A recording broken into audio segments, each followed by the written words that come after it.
कुछ और है, लाइफ का लक्ष्य डिसाइड कीजिए, बड़ा गोल सामने लेकर आइए। जिस दिन वो बड़ा गोल सामने आ जाएगा, ये छोटे छोटे हर्डल्स आपके लिए बहुत आसान हो जाएंगे, छोटी छोटी बाधाएं आप ऐसे ही पार कर जाएंगे।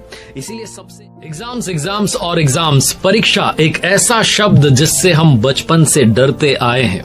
हमारे बड़ों ने हमें कहा कि लाइफ भी एक एग्जाम है, जिंदगी भी परीक्षा है।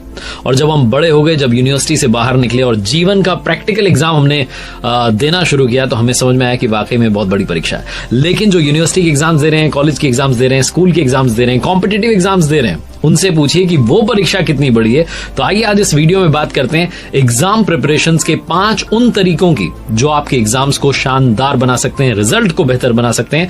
आप देख रहे हैं लर्निंग सीरीज, सीखोगे नहीं तो जीतोगे कैसे। आइए मिलकर के बात करते हैं, कर दिखाने की कुछ ऐसा कि दुनिया करना चाहे हमारे जैसा। सबसे पहली बात, सबसे इंपॉर्टेंट स्टेप है दोस्तों, अपना गोल डिसाइड कीजिए, अपनी डेस्टिनेशन डिसाइड कीजिए। आप कहेंगे तो हमारे सामने ही है, हम 9th में, 10th में, 11th में, 12th में कोचिंग कर रहे हैं, कॉम्पिटिटिव एग्जाम की तैयारी कर रहे हैं, हमारे सामने लक्ष्य है। नहीं, लाइफ का लक्ष्य कुछ और है। लाइफ का लक्ष्य डिसाइड कीजिए, बड़ा गोल सामने लेकर आइए। जिस दिन वो बड़ा गोल सामने आ जाएगा, ये छोटे छोटे हर्डल्स आपके लिए बहुत आसान हो जाएंगे, छोटी छोटी बाधाएं आप ऐसे ही पार कर जाएंगे।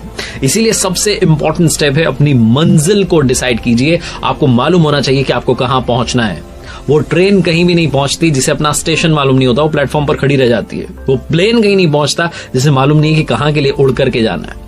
इसीलिए एग्जाम्स के लिए नहीं पढ़ना है, बल्कि उस बड़े लक्ष्य के लिए पढ़ना है। जब आपके दिमाग में वो लक्ष्य होगा तो आप आराम से तैयारी करना शुरू करेंगे, आपको मजा आने लगेगा, उस पढ़ाई में मजा आने लगेगा। उस एग्जाम की कट ऑफ के लिए नहीं, बल्कि अपने उस बड़े लक्ष्य के लिए आपको तैयारी करनी होगी। फिर जो प्रॉब्लम्स आएंगी उनको आप मानेंगे नहीं, क्योंकि आपको मालूम होगा कि भैया अब मैं बड़े लक्ष्य की तैयारी कर रहा हूं। स्वामी विवेकानंद जी ने कहा कि जीवन में एक ही लक्ष्य बनाइए और दिन रात उसी के बारे में सोचना शुरू कीजिए, यहां तक कि सपने भी उसी के बारे में आने चाहिए। उसके बाद जब आप मेहनत करने में जुट जाते हैं उस टारगेट को पाने के लिए, तो सक्सेस आपको मिलती है।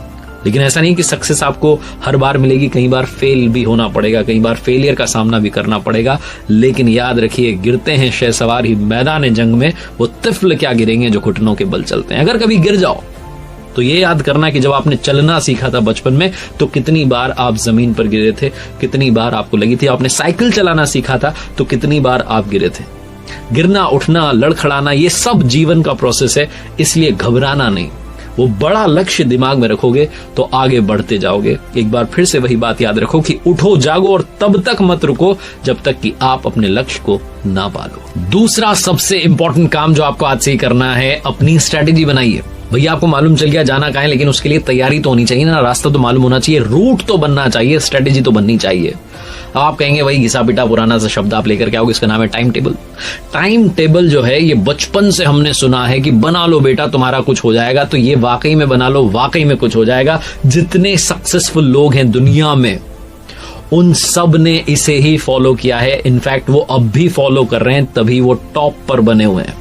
क्योंकि शिखर पर पहुंचना आसान होता है, बने रहना मुश्किल होता है। समझ रहे हो? तो लाइफ में जो टाइम टेबल है, उसका नाटक वो 2-4 दिन के लिए मत करना है कि आपने लगा लिया, उसको फॉलो करने लग गए, उसके बाद फिर से भूल गए। अगर आप वाकई में अनुशासन लाना चाहते हैं तो अपने अंदर से लेकर के आइए। आप जिस किसी महान इंसान की सक्सेस स्टोरी सुनेंगे, पढ़ेंगे, तो आपको उसमें एक वर्ड सुनने को मिलेगा, उसका नाम है डिसिप्लिन। और डिसिप्लिन जो शब्द है वो आता है टाइम टेबल से। चाहे वो हमारे इंडिया के गोल्डन बॉय नीरज चोपड़ा हो, उन्होंने टाइम टेबल को फॉलो किया, चाहे वो कोई और पर्सनैलिटी हो। लेकिन मैं ये नहीं कह रहा हूं कि आप टाइम टेबल बनाने तो इतना स्ट्रिक्ट बना लें कि बीच में रेस्ट ना मिले। बीच बीच में थोड़ा आप विश्राम करते रहिए, जो आपने पढ़ा है इससे वो आपको याद रह जाता है। अगर आप बीच में थोड़ा सा रेस्ट कर लेते हैं। रेस्ट करने का तरीका क्या है? आप गाना सुन सकते हैं, वॉक पर जा सकते हैं, फैमिली के साथ थोड़ा सा टाइम बिता सकते हैं, नेचर के साथ टाइम बिता सकते हैं। ये इसलिए इंपॉर्टेंट है क्योंकि ये आपके जीवन में विश्राम जो आप छोटा सा लेंगे, ये आपके जीवन में आपको अनुशासित रहने में मदद करेगा, डिसिप्लिन फॉलो करने में मदद करेगा। अगर आप बहुत स्ट्रिक्ट रूटीन बना लेते हैं तो कभी फॉलो नहीं होता है। इसलिए बीच में स्पेस निकालिए कि आप गाना भी सुनेंगे, फैमिली के साथ भी रहेंगे, घूमने भी जाएंगे, लेकिन एक डिसिप्लिन के साथ में जीवन जिएंगे। एक शब्द आपने सुना होगा, मन की शांति। और कहते हैं बड़े बुजुर्ग की मन की शांति होना बहुत जरूरी है, क्योंकि मन जो है बड़ा चंचल है, कभी इधर भगता है, कभी उधर चलता है, कभी इधर चलता है। तो इधर चला उधर चला वाली सिचुएशन ना हो, उसके लिए आपको अपने मन को शांत करना पड़ेगा। कई बार जब एग्जाम्स आते हैं